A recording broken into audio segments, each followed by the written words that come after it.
Em nome do Pai, do Filho e do Espírito Santo. Amém. Reflexão do dia, 13 de novembro de 2024, 32ª semana do Tempo Comum, quarta-feira.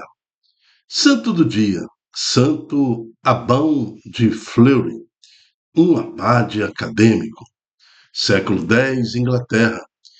Nasceu perto de Orleans, entre 945 e 950. Isso na Inglaterra. Abão tinha grande reputação e foi capaz de forjar laços de profunda amizade com eminentes personalidades religiosas e civis da época. Sua aspiração de estabelecer a lei do direito contra os abusos dos poderosos o levou a compilar uma coleção de canones na qual se propõe a esclarecer os direitos e deveres do poder civil e a oposição e a posição dos monges diante dos bispos. Tem ideia, ele é um mediador de conflitos. Certa vez ele foi enviado a Roma em abril de 996 e no outono do ano seguinte por Hugo Capeto para evitar a interdição papal, porque o rei Roberto II queria casar, né? Um casamento já de segunda união. Abão retornou à França, convencendo o Papa a, a não intervir, né? Mas o rei precisou então obedecer à ordem papal e ficou muito irritado. Então Abão, ele sempre estava ali intermediando entre o poder civil e a autoridade religiosa. Querido abade, a ti rogamos as aptidões para que o estudo, o ensino das coisas de Deus, pedimos que nos leve a compreender Jesus cada vez mais através do intelecto, mas também de uma vida santa na presença de Deus. Santo Abão de Fleury, rogai por nós. Primeira leitura está na carta de São Paulo a Tito. E ele continua aquela mesma abordagem de ontem, né? Uma extensão. Caríssimo, admoesta a todos que vivam submissos aos príncipes e às autoridades, que lhe obedeçam e estejam prontos para qualquer boa obra. Não injuriem a ninguém, sejam pacíficos, afáveis e deem provas de mansidão para com todos os homens, porque nós, outrora, éramos insensatos, rebeldes, extraviados, escravos de toda sorte de paixões, prazeres, vivendo na maldade e na inveja, dignos de ódio e odiando uns aos outros. Mas um dia manifestou-se a vontade de Deus, nosso Salvador, e o seu amor pelos homens. Ele salvou-nos não por causa dos atos de justiça que tivéssemos praticado, mas por sua misericórdia, quando renascemos e fomos renovados no batismo do Espírito Santo, que ele derramou abundantemente sobre nós por meio do nosso Salvador Jesus Cristo.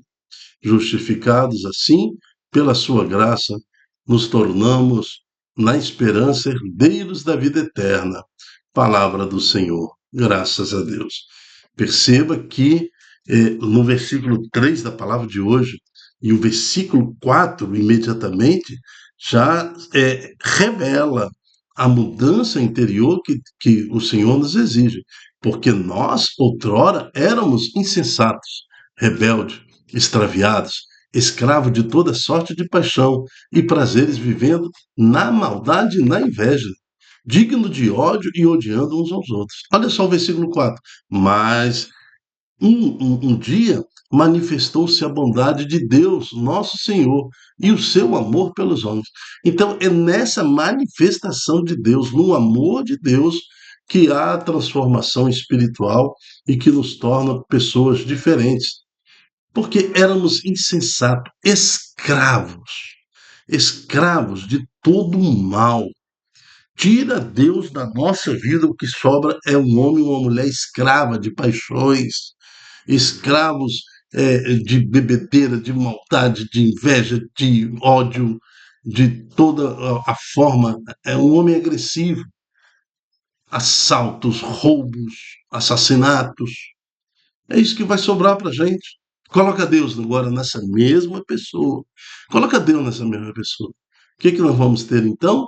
Pessoas é, submissas ao Senhor, na justiça, né? Que vivem no Espírito Santo, que sejam afáveis, pacíficos, né?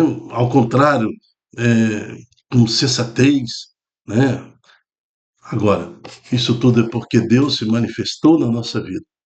A importância da espiritualidade, a importância da igreja, a importância de ter uma religião. A religião não presta. Tudo isso é invenção dos homens. Mas tudo que é humano é invenção dos homens. Não tem. Deus usa o homem na sua habilidade, no seu intelecto, para justamente se manifestar através dos homens. Porque a Bíblia é invenção dos homens. Foi Deus usou os homens para nos trazer a Bíblia, a palavra de Deus, as Escrituras. Deus usou a igreja do século entre o século terceiro e o século IV para compilar, para revelar para nós a realidade da palavra de Deus. Então, a Bíblia que nós conhecemos foi escolhida por homens, bispos da Igreja Católica, que na época do concílio ali escolheram entre vários livros que existiam, várias opções, vários evangelhos, muitas outras cartas, mas com a igreja, né, escolhendo decisão humana, inspirada por Deus, logicamente, mas escolheram os, os livros que hoje compõem a nossa Bíblia, como nós a conhecemos.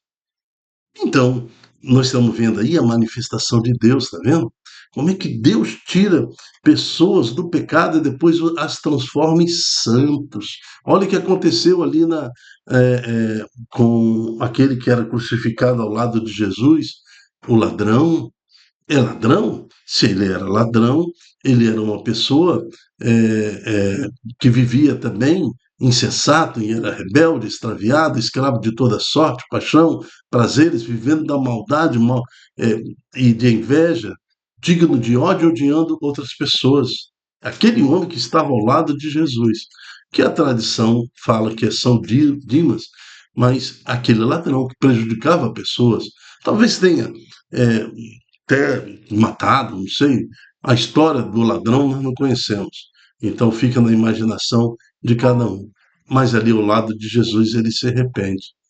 Quando ele se arrepende, ele tem a mudança espiritual instantânea. Deus se manifesta nele, né? E ele então, de tudo isso, ele recebe imediatamente aquele batismo do Espírito Santo, falar de Deus sobre ele e tem a resposta de Deus para ele. Ainda hoje entrarás no reino de Deus. Entende isso? Essa transformação é a bênção que Deus dá àquela pessoa que busca a espiritualidade. Não tem sentido nenhum viver a sua vida para acordar de manhã cedo como um robô, uma atitude robótica. O despertador toca, você sai, toma o seu cafezinho, expressa, vai trabalhar. Volta, almoça, volta a trabalhar outra vez. E depois vem de tarde, chega apressado, vai para a academia, volta, daqui a pouco janta, assiste alguma coisa, um jornal, algum negócio assim, depois dorme. E tudo isso se repete de forma mecânica e Deus mesmo, nada, nada, nada. Ao fim da vida, até adquiriu bens. Para quê? Para quê? Vai ficar tudo para trás, rapaz. Você não vai levar nada no caixão. O que você vai levar é sua espiritualidade. Quantas almas você ajudou a converter? Quantas almas você trouxe para Jesus Cristo? Quais foram os pecados que você vai apresentar a Deus no dia da sua ressurreição, dizendo: Senhor, esses pecados eu tirei da terra, eu estou trazendo para ti, Senhor. Essas maldições não afetarão meus descendentes, né? Isso é importante. O evangelho de ontem falou assim: aquele que fez o que tinha que ser feito, né? Ele morre como servo inútil, porque ele fez o que deveria ser feito. Essa sensatez de saber que eu fiz o que deveria ser feito. Algumas pessoas falam assim: ah, mas eu não mato, não roubo, não prejudico ninguém, né? Então, o que que tem isso de diferente? Eu não mato, não roubo, não prejudico, não, né? Que é isso? Você é obrigado, no mínimo, a fazer isso pelas leis sociais. Não matar, não roubar, né? Não prejudicar ninguém, não enganar ninguém. Agora, é fazer algo mais, ter essa visão espiritual de ser uma pessoa transformada em Jesus Cristo, de dedicar parte da sua vida a escutar a Deus, porque esse é o sentido da vida. É isso que fala a primeira leitura. O sentido da vida é nascer. Mas por que eu nasci? Eu nasci para conhecer Deus, conhecer a Deus. Ai, e depois, para servir a Deus. E mais, para amar a Deus. Então, essas três condições são a base da vida, do sentido da vida, te dá a resposta o porquê que eu nasci. Então, conhecer a Deus, amar a Deus e servir a Deus. É esse o sentido da vida. Agora, lógico que o nosso corpo físico precisa de alimento, precisa de roupa, nós precisamos de uma casa para habitar e tudo mais, e Deus nos dá esta bênção do trabalho, né? Para que a gente possa trabalhar e ter o mínimo para comer, para nos abastecer. Agora, não façamos dessa condição a nossa natureza de existência. Muitos acham que vieram ao mundo para trabalhar, né? Só isso, para trabalhar, né? Acha que a sua profissão é o dom que Deus lhe deu, está servindo a comunidade com a profissão e esquece da sua vida espiritual. Então, diante dessa carta de Tito, que lembra essa comunidade da vivência espiritual, queremos entregar a Deus o que somos, o que temos, e na presença e intercessão de Santa Mão de Fleury, que era um abade acadêmico, tá vendo? Ele buscou a cultura acadêmica para exercer os seus dons. Nós queremos entregar tudo o que somos e temos, e Senhor, faça em mim, faça em cada um de nós a sua obra, para que possamos ser anunciadores da palavra de Deus. Amém. Responsório é o Salmo 22. O Senhor é meu pastor e me conduz. Não me falta coisa alguma. Que refrão lindo. O Senhor é o pastor que me conduz, não me falta coisa alguma. Pelos prados e campinas verdejantes, ele me leva a descansar. Para as águas repousantes, me encaminha e restaura minhas forças. Ele me guia no caminho mais seguro pela honra do seu nome. Mesmo que eu passe no vale tenebroso, as dificuldades, né? Nenhum mal eu temerei. Estás comigo com bastão e com cajado. Eles me dão a segurança. O Senhor é o pastor que me conduz. Não me falta coisa alguma. Evangelho está em Lucas, capítulo 17, de 11 a 19. O Senhor esteja conosco. Ele está no meio de nós. Proclamação do Evangelho de Jesus Cristo segundo Lucas. Glória a vós, a Senhor. Aconteceu que, caminhando para Jerusalém, Jesus passava entre a Samaria e Galiléia. Quando estava para entrar num povoado, 10 leprosos vieram ao seu encontro, pararam à distância e gritaram: Jesus, mestre, tem compaixão de nós. Ao vê-los, Jesus disse: Ide apresentar-vos aos sacerdotes. Enquanto caminhavam, aconteceu que ficaram curados. Um deles, ao perceber que estava curado, voltou glorificando a Deus em alta voz, atirou-se aos pés de Jesus, com o rosto por terra, e lhe agradeceu. E este era um samaritano. Então Jesus lhe perguntou: Não foram 10 os curados? E os outros 9, onde estão? Não houve quem voltasse para dar glória a Deus, a não ser este estrangeiro? e disse-lhe: Levanta-te, vai, a tua fé te salvou. Palavra da salvação. Glória a vós, Senhor. Este evangelho nos leva a várias dimensões, dimensão e fase também das religiões. Aqui também há uma abordagem, lógico, a religião da época judaica, porque não reconhecia também a presença de Jesus como Filho de Deus. O Messias estava no meio do povo e Israel não aceitou, não acreditou.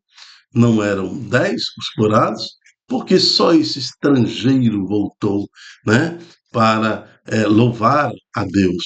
Então, essa conversão do mundo pagão, quando a igreja, através da igreja, leva o cristianismo a todo mundo, então este mundo paganizado, este mundo secular, agora glorifica Deus. Somos nós aquele leproso que volta, né? Enquanto os outros 9 seguem adiante, mesmo recebendo a cura. Então, só de Jesus pisar no território de Israel, no seu nascimento, também derramou sobre o povo amado do Senhor, o povo judeu, hebreu, toda a sua história, todo o poder de Deus, né?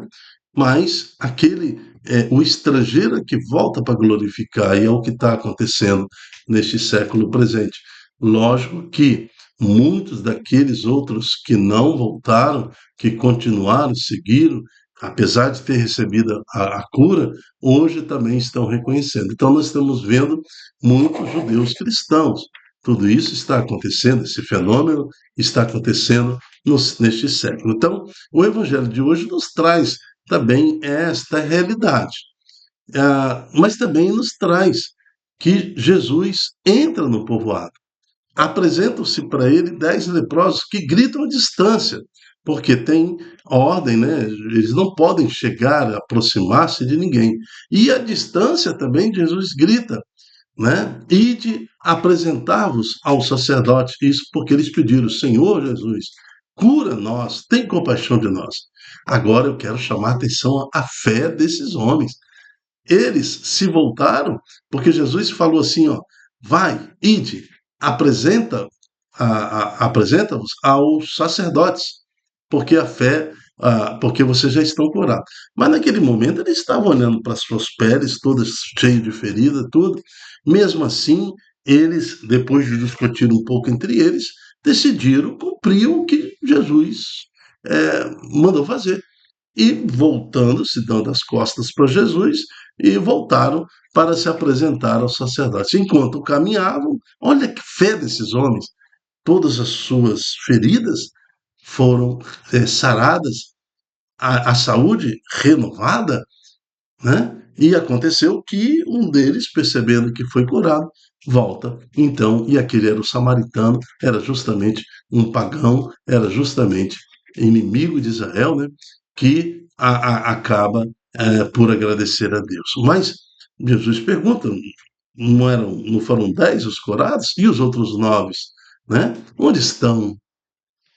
Então, esse evangelho serve para nós. Recebemos no nosso batismo, certa vez, mamãe, papai, te levou diante do Deus com seus padrinhos.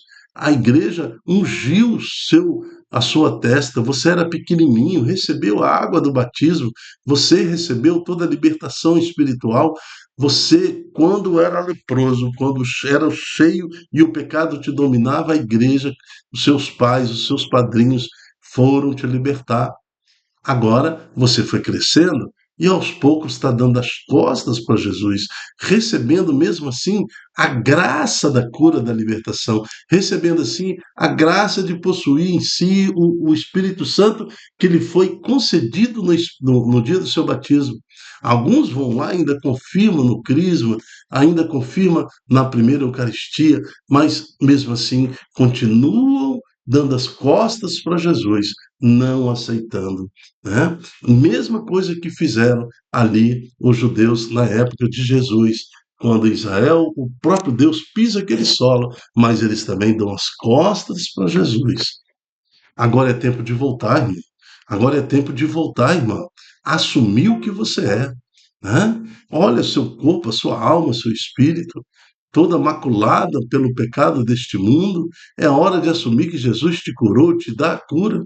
Volta-se de volta, faz igual esse samaritano, vai aos pés de Jesus. Vamos louvar a Deus pela nossa cura, pela nossa libertação, louvar a Deus em respeito aos nossos pais, avós, bisavós, tataravós e tantos outros cristãos que deixaram um rastro de sangue, o sangue dos santos que martirizados justificaram a fé século por século. Cada santo que a igreja proclama, hoje nós proclamamos um santo que também deixa a sua vida, deixa rastro de sangue, Santo Abel, Abão de Fleury. Então, nós temos que voltar para Jesus na condição de pagão, derrotado, destruído, moído pelo pecado, mas renovado no espírito. A lepra do pecado já não está no nosso coração.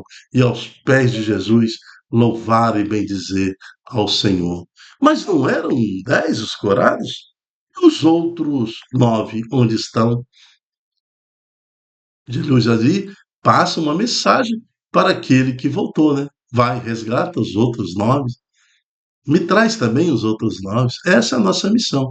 Nascemos para conhecer Deus, nascemos para amar a Deus e nascemos para servir a Deus. E como nós servimos a Deus? Resgatando, anunciando o Evangelho para aquele que sofre, para aquele que anda na escuridão e na lepra desse mundo. Eu me chamo Dilton Góes. O nosso projeto chama-se Ai de Mim Se Não Evangelizar. E dentro do projeto também temos outras atividades em curso, mas a reflexão do dia é este programa. É um programa que tem a finalidade de estudo bíblico, né? É um ensino bíblico que acontece todo dia, em 15 minutos, quando eu excedo muito é 20 minutos, para que a gente conheça com profundidade o que está escrito na liturgia diária. Não é simplesmente proclamar aqui a palavra, nós fazemos um estudo da palavra para que você se aprofunde mais e conheça mais um pouco da Bíblia, como que interliga Santo do Dia, Salmo, primeira leitura, a segunda, o Santo Evangelho, como que isso tudo é interligado e qual é a mensagem que a igreja quer passar nesse tempo litúrgico.